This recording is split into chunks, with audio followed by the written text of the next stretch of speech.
Hey everyone, it's the Week 12 recap and Monday Night Football preview with the Baltimore Ravens and the LA Chargers. Welcome to the FTN Fantasy Schatz and Tanier NFL podcast for Monday, November 25th, 2024. I am Aaron Schatz. You know me as the DVOA guy from FTN Fantasy. He is Mike Tanier. You can follow his Substack at miketanier.substack.com. We are here at 11 a.m. on Mondays and Thursdays, although there will not be a show on Thanksgiving. So this is our only take on this week. Don't forget our sponsor, Underdog Fantasy. It's the best way to play fantasy sports, the easiest place and the fastest growing app in the industry. Underdog offers a new customer FTN special with up to $1,000 on your first-time deposit. Underdog app is easy to use, and all their weekly contests are there, such as the onside kick, the double doink, the 2-minute drill, or just pick over or under on your favorite players. It's that easy.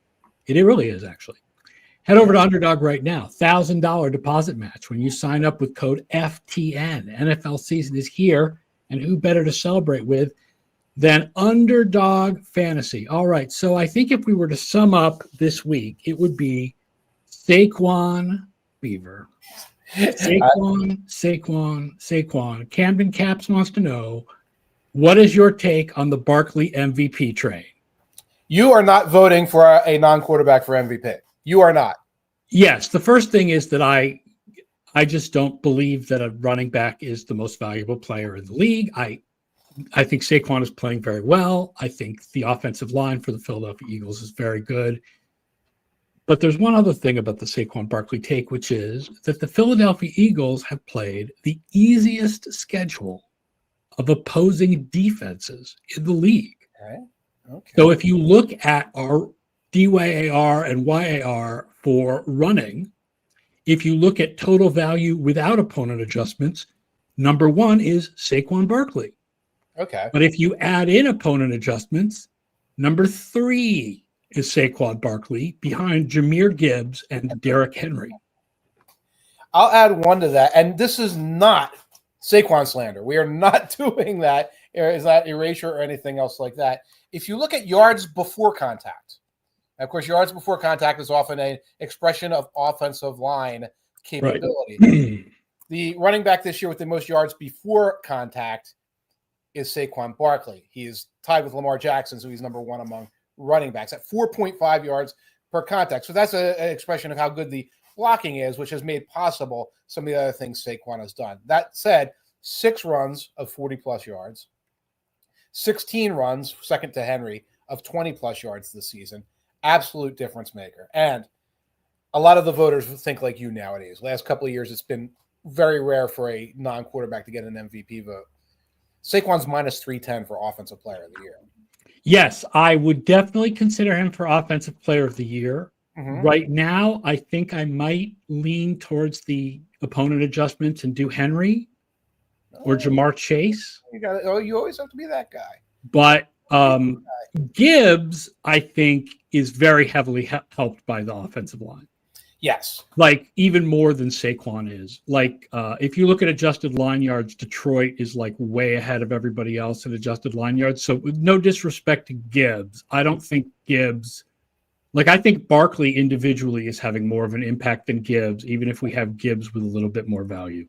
And Gibbs is sort of a 1A committee back with David Montgomery, who gets a lot of those carries. I think in that yards before contact stat, I think Gibbs was second among running backs. That does not surprise me. Not surprising to anyone there. But Offensive Player of the Year, it probably comes down to next Sunday, Henry versus Saquon. Ravens. Yeah, I would think as much as Jamar Chase and Amon-Ra St. Brown and are having good seasons, I would guess that the Offensive Player of the Year at this point comes down to Henry versus Barkley. Yes. Yeah, as long as somebody doesn't go rogue and start picking quarterbacks again, which still happens. Right. Yeah, but again, that's not how I vote for it. My feeling is if you're going to call it most valuable player, it has to be a quarterback. If MVP is a quarterback, there has to be an award for all the other offensive players. So you don't vote. I hate the people who vote for Offensive Player of the Year as the second best quarterback. Or the same guy, because there have been times. Same guy makes sense. Same guy makes sense because if you believe offensive player of the year includes all offensive players, including quarterback, then the MVP and the offensive player of the year should be the same person. All right. But what it shouldn't be is the second best quarterback. The AP has no problem issuing guidelines about what a comeback is. But they don't have guidelines about MVP and offensive player of the year. It is true. Yep. You guys Camden Caps wants to know, what is the greatest non-quarterback season, in my opinion? The greatest non-quarterback season is probably something that Jim Brown did in the 60s when the running game meant more and it had more to do with the back than the offensive line compared with today, or the O.J. Simpson season when the Bills could not pass the ball. And O.J. Simpson ran for over 2,000 yards, and the Bills were like losing games because they would throw 6 interceptions, but O.J. Simpson would have like 2,000 yards. Like that is probably the greatest non-quarterback seasons, or the top wide receiver seasons, like the Randy Moss in 2007 or Rice season, or Jerry Rice season, right? One of those old Don Hudson seasons from the 1930s when he's the only guy who caught deep passes. The Eagles are super on the rise. They are now 5th in DVOA. They are 3rd in weighted DVOA. Yes, where they belong. The defense is 5th. The offense is only 12th. But the defense is 5th. And that defense has really been, I said Vic Fangio before the season, I said Vic Fangio doesn't have a history of turning defenses around immediately. And he didn't, in that he didn't turn it around in week 1. Right. But this is much better than I ever would have expected the Eagles defense to be. And some of it is probably Fangio, but a lot of it is the rookies, getting good rookies, and getting steps forward from both second-year players like Carter and added free agents like Bond, who never played like this in New Orleans. And third-year player Nakobe Dean, who looked like he was just going to be another Eagles linebacker that you put the hopes in, and now he's making plays consistently. Bond, again, like, what in the world? Where did this come from? Quinyon Mitchell in the secondary, Cooper DeJean also making contributions in the secondary there. Pass rush coming along. Yeah, so I think that they're coalescing around Fangio. You still see lapses, but not the lapses you saw in week 1 and week 2. And there's just a lot of really good personnel up there. The one bummer about the pass rush is that Brandon Graham apparently tore his triceps and is done for the year. That's probably a career for Brandon Graham. He'll be going into the probably Eagles. Done for good. Yeah, he'll be going to the Eagles Hall of Fame, Circle of Fame. Keevers Golf says he loves the show because it's nice to see 2 guys who look like him. So many shows are 2 20-year-olds giving analysis. Yes, we are old now. I'm not going to comment. I'll go grab a baseball cap and wear it backwards so I'm in the official uniform there. But yes, we're old. The remaining Eagles schedule doesn't get much tougher than the easy schedule they've had so far. We only have them with the number 1 seed 15% of the time because our numbers love the Lions so much. But the Eagles are now up to winning the Super Bowl 10% of simulations. They're one of 5 teams that we have at 10% or greater, and then there's a big drop-off to the rest of the league. There really is right now a big 5, if you believe DVOA. Ravens, Bills, Chiefs, Lions, Eagles. That feels right, doesn't it? Yeah, it feels right. That's the big 3 of the AFC, and the Lions and the Eagles. I think people are just sleeping on how good the Ravens are. You aren't. I'm not. The house is not, because the Ravens are -3 favorites against the Eagles next week. So they see what DVOA sees, not just like the big wins against the Bills earlier in the year, but the idea that, if you correct some turnovers, turn some dropped interceptions, take the penalties down from 12 to 7.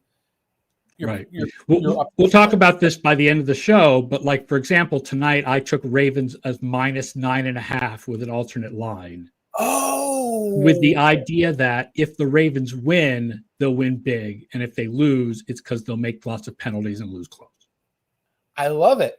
I absolutely love it. I might shadow you on that one. -9.5. I might -9.5 was the line that I took. Go hunt it down. It was like +240 or something. Love it. Love it. Love it. The flip of the Eagles is that nobody wants to win the NFC West.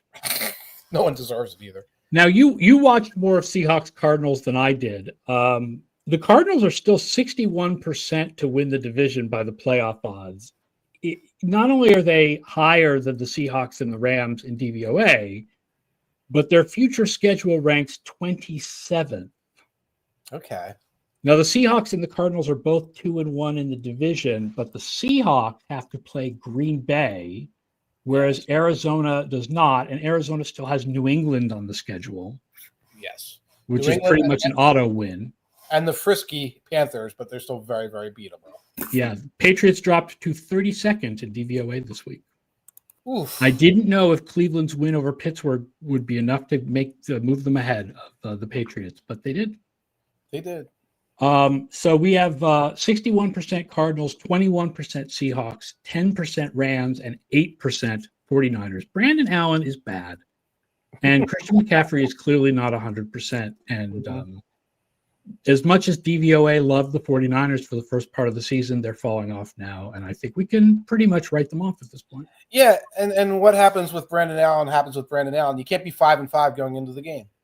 You can't have taken the losses you took earlier and then come in and say, well, we need to get through a week with no Nick Bosa, with Brandon Allen, et cetera. And no Trent Williams. I mean, this was it. This was the okay, now the 49ers are hurt. Right. Yeah, so they're hurt for real. And if only they were what they should have been, which was, 8-2 or whatever, entering this game, then you take the loss and you try to get everybody healthy. You can't do that. Then you don't go out there and give like a real feisty, frisky loss. You give kind of a mucky, ugly, we're taking the week off kind of loss, where it was competitive from, I think, 3 minutes into to the end of the second quarter to like 5 minutes into the third quarter. And everything after that was missed tackles, penalties, blown coverage, all these other things that suggest a team that's not just injury prone, but lacks composure. You didn't seem to come out of Cardinals Seahawks based on walkthrough this morning, feeling like the Cardinals were exposed as frauds or anything along those lines. They just didn't have a great day, and the Seahawks are a very average team, but they rose to the occasion and beat them. But I think we both still agree that the Cardinals are better. Yeah, it's just, I spent this season watching that offensive line play so well, not just in their wins, but in their loss to the Lions. That offensive line played well. In their loss to the Bills, it kind of caved in late, but for the first half, playing very well. And that offensive line looked terrible. And I looked around for an injury. I didn't see anybody of note that was injured. They just looked flat. And that was weird because you're coming off a bye. You got a game that's like, this is your opportunity to take the win, and you just don't block well. Defense actually played pretty good in the game. You just don't block well. And that just has me questioning everything I've seen all year. It's like, is that really a good offensive line, or is it a good offensive line that had some scheme things, played some opponents that were overrated? I still think they're the best team, but do they think they're the best team? I don't know that. You may end up with both the 5 and 6 seeds favored on the road in the first round. Yes. Because if 5 and 6 are Minnesota and Green Bay, I would think they would be favored at Atlanta and Arizona. Yeah, and when you mention it like that, you want to be the 2 seed. Which you can be Eagles can be the 2 seed. Which at this point, we have the Eagles winning the 2 seed, 82% of simulation. My Lord. And then you are getting whichever team flollops in, the Commanders, who are clearly on the decline, or some goofy thing like the Buccaneers come up and take that. Yes. Which do you choose? Do you choose this is Cliff Kingsbury in the second half again, or do you choose Jaden Daniels' ribs are clearly not right? Both. You're going with both. I will say that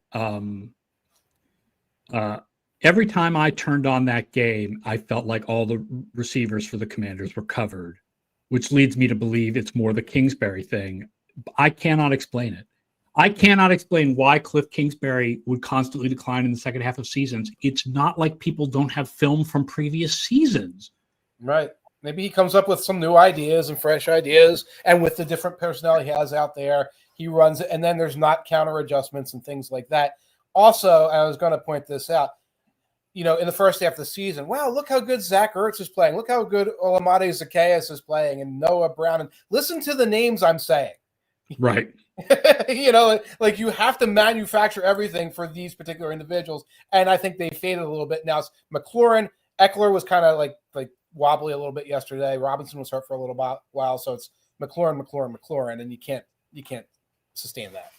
Michael Allen Brewer says that when I said at Atlanta, I mispronounced at Tampa Bay. Fair enough. They're making the run. They're making that run. Tampa Bay is making the run. Absolutely. To talk about the AFC a little bit, we can talk about post-game win expectancy and games where the post-game win expectancy did not match the final win. There's one of them this week and one that was basically 50-50. The Browns only had a 37% post-game win expectancy against the Steelers. Wow. The Steelers actually dropped a close game where DVOA felt that they were favored to win. But the Steelers are now down to 15th in DVOA, and that is propped up by second on special teams. They just are not as good as the Chiefs and the Bills and the Ravens. They just aren't. No, they got those close games, and that's not going to sustain them to the playoffs. I'm actually drawing a blank on Thursday night. I remember snow. There was a lot of snow. I remember Myles Garrett. There was some good Myles Garrett, and Winston had some good plays. I remember a really delicious Belgian Abby double ale. And Pickens freaked out afterwards. Jameis was amazing before the. First of all, we have to talk about Jameis before the game. Jameis's interview before the game. Normally I will. I do not mean to offend the religious in our listening audience, but I'm generally turned off by God mentions in player interviews. But his total joy at playing in the snow and that, God has brought him to this moment where he gets to play in this was just like, oh my God, Jameis, you're just an amazing human being. I respect the authentic joy that he takes in the game. That was certainly palpable. The other was the 50-50 was the Chiefs and the Panthers. The Chiefs are now down to 7th in DVOA and 10th in weighted DVOA. And here's the number that I ran. The Chiefs' offensive DVOA is 10% without DeAndre Hopkins and 12% with DeAndre Hopkins. That's just weird. It hasn't been as much of a addition as we expected it to be. He had a couple of clutch catches in this. He did. He had a touchdown. He had a touchdown. He had a couple other catches I saw were clutch catches. And it was just another one of these. And somebody's been watching Andy Reid since 1999. It's like, okay, you're up by 2 scores and a bad opponent. Have you considered running the ball? Andy Reid? And they are out there and they're still trying to run this high-powered offense. And again, they don't have the weapons. They don't have the protection. And they just begged the Panthers to come back on them. And Bryce Young played well. Yes, he played even when well. blitzed, played especially well. when blitzed. Well, the blitz was, what do you call it? All 8, or whatever you call that in Madden. That's Engage 8, yeah. Engage 8. Spags called it Engage 8 a couple of times. And it's like, I think Young is better than that. And the ball would just poof, pop over everyone's head and land in the arms of Adam Thielen for a completion. And it's like, you got to stop that, Spags. So Spags is being over-aggressive. Andy's being over-aggressive. A couple of those shots, pass interference penalty, bada bing, bada boom. And all of a sudden you're in this tight game against an opponent that you should just be destroying. Iridium says the Chiefs seem like an NBA team where they just sort of mess around until the fourth quarter. November NBA team. There's definitely also the feeling that they're like an NBA team with the idea that they're just messing around until we get to the playoffs. Right. I think a lot of people feel that way. And the people who model the NBA have had to deal with that, have had to deal with the fact that teams, you can't necessarily take regular season performance and extend it to the playoffs because there are teams that are just messing around a little bit.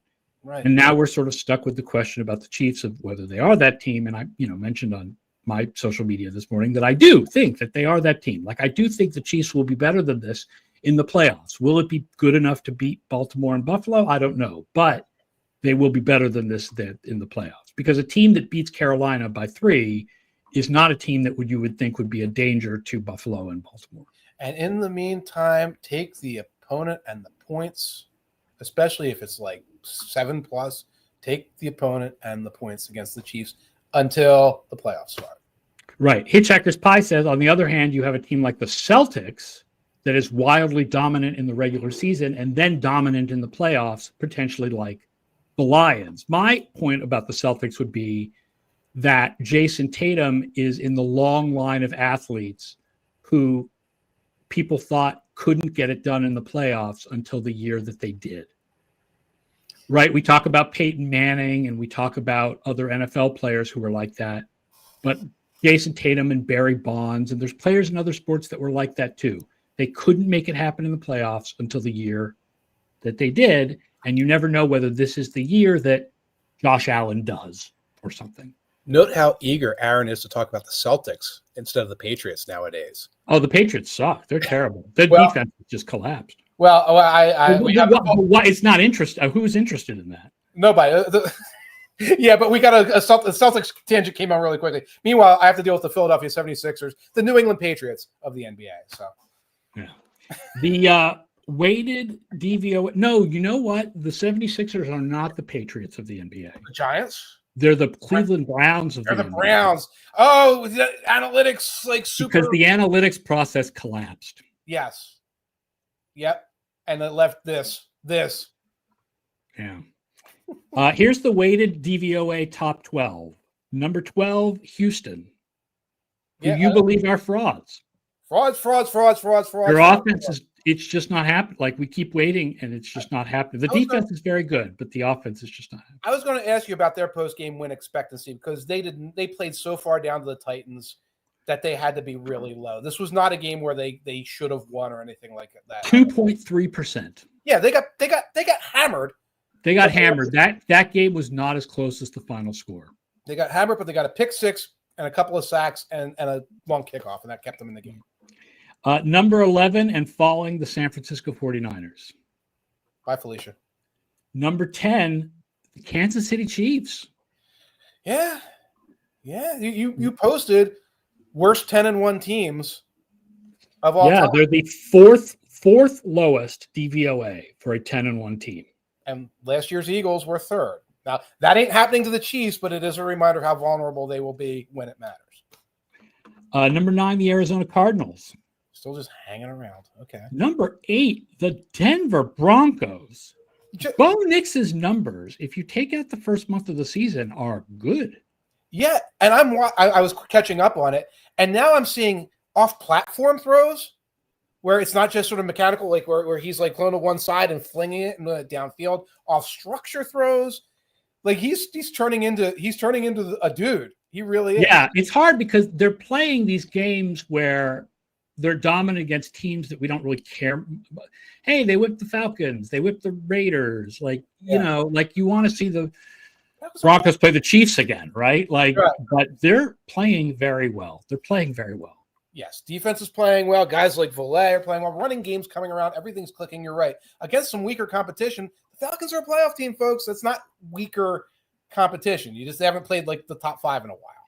Iridium says, do we have to hand it to Sean Payton? We kind of do. Yeah. Not coach of the year.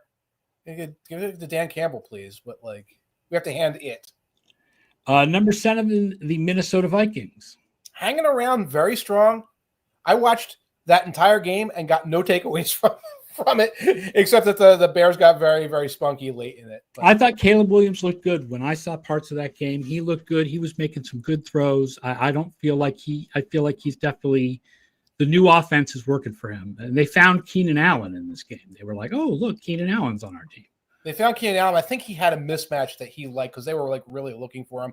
And whatever happens with Williams, like he's nowhere in that bust world in any way. No one from this year is a bust. No. None of the first round quarterbacks from this year looks like busts early on. You have a guy who's injured. Yes. You have Nix, who's been improving gradually throughout the season.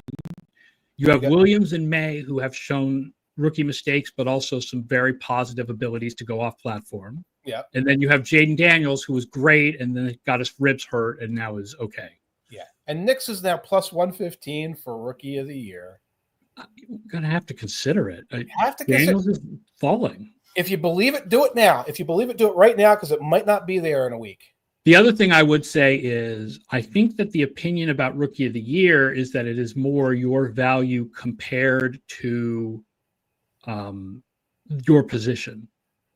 Right. And therefore, I think there will be some consideration of Mr. Brock Bowers. Love it.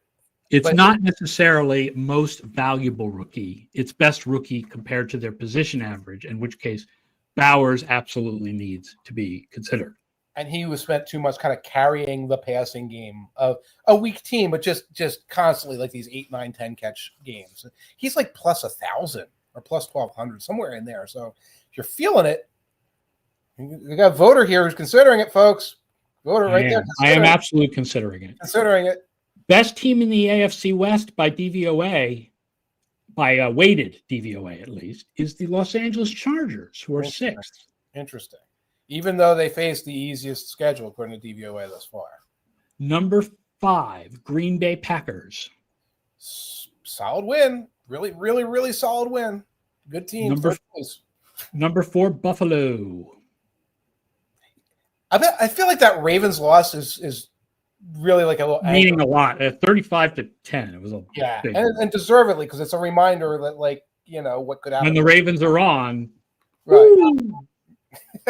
Philadelphia third. What's that? Yes. Philadelphia third. Yes. Baltimore second. And way ahead, number 1, still dominating everybody, the Detroit Lions. I was joking about that was their close, narrow, sloppy win yesterday. They were not challenged in any way. They had, you know, a 2-score lead pretty much from like middle of the second quarter on. But like that was like the closest thing they've had to, like, oh my gosh, this team's in a game. I went into it thinking, are they going to just play all this man coverage and Anthony Richardson is going to run for 120 yards? That was the first series. Yeah, and then it stopped. And that was weird because, like, he was running well. It was setting up some play action opportunities for him. And then it went away because it went away. Monday Night Football is the Ravens and the Chargers. These are 2 of our top teams in weighted DVOA. Ravens are 2nd overall. Chargers are 8th overall in DVOA, but a little bit higher. In weighted, both of these defenses are much better against short passes than against deep passes, and both of these quarterbacks are excellent at deep passes, so this could be a shootout. Very, very interesting. And you called it earlier. This could be a blowout as well. Yeah, I feel like the Ravens are a team that doesn't win close games. Right. Because of the penalties and the mistake. They're either going to blow the Chargers out of the water, or they're going to lose. I think they're going to blow the Chargers out of the water. I still look at this Chargers team and I see schedule, and the fact that and Herbert's playing very well, but it's a lot of running and defense against. And their running game is not particularly good. Their running game is very average. I know we all want to be like, look at J.K. Dobbins is healthy. It hasn't really been. Right. It's been very average. Herbert is above average, and Herbert's gotten better in recent weeks too. He's like on the rise, but they like to run, but they're not particularly great at it. No, they just do it a lot. They do it a lot, and they play that style of football. And Quentin Johnson has come around as a ball player. He's getting a little bit more of a contribution from some of the other guys. Line is good. I just don't see them stacking up to the Ravens. 49.5 receiving yards is the over-under on Quentin Johnston. And given the way the Ravens play against number 1 receivers, I really like that over. He's going to have a 50-yard catch, and he'll be over. Yeah. You have one catch. But the line is Ravens minus 2.5. And as I said earlier, I would not take the Ravens minus 2.5. Yeah, I would take an alternate line like Ravens minus 9.5 and get a bunch of extra juice and hope that they win big. Because I think I think they're either going to win big or lose close. And I agree with that. Yeah, take the extra juice in this one. And if you don't believe that, if you're a Chargers believer, take them. Maybe tease it to 4 or something like that, or just take them to because you're right. I think if it's a mistake bowl, they'll lose outright. If they start going out there like, oh, we can't cover anybody and we committed 33 penalties, they'll lose outright. Michael Allen Brewer says, presumably there is no podcast on Thursday. Yes, we were trying to decide if we wanted to reschedule, but we ended up deciding to just take off for Thanksgiving. So really quickly, thoughts on the Thanksgiving games, Bears-Lions. Lions are going to smoke them. It'll be fun to watch Caleb again because he's interesting to watch his development. I bet you it's closer than expected because I feel like Caleb's on the rise. So I think it's going to be more like a 10 or a 14, not like a 28. Let me pull the spread super quick. I know you want to get out of here, but let me pull that spread real quick. And it opened at 10.5. I'd take the Bears as a backdoor cover at 10.5. Yeah. Cowboys, Commanders. I will be drinking. Sorry, Cowboys, Giants. Cowboys, Giants, not Commanders. I'll be drinking more. Yeah. And then Dolphins, Packers. That's the good one because the Dolphins are on the rise with Tua. Like, DVOA he's not as good in DVOA as EPA, but I had to look this up for Matt Lombardo last night. In EPA for dropbacks, they are number 1 over the last 5 weeks, Miami. Well, some of that is a schedule strength thing. Once you adjust for schedule and the fact that like the Patriots defense is terrible this year, they're not really number one. But still, like the offense has come back since Tua came back from the concussion. So that's a really good game. Packers Dolphins is a really good game. It is, and their defense has quietly been pretty solid over the last couple of weeks, just good top to bottom. Chop Robinson. Yes. Chop Robinson is playing very well. Chop Robinson is playing well. By the way, I got a closer look at the Jared Verse experience last night. Like, oh, yeah. Yeah.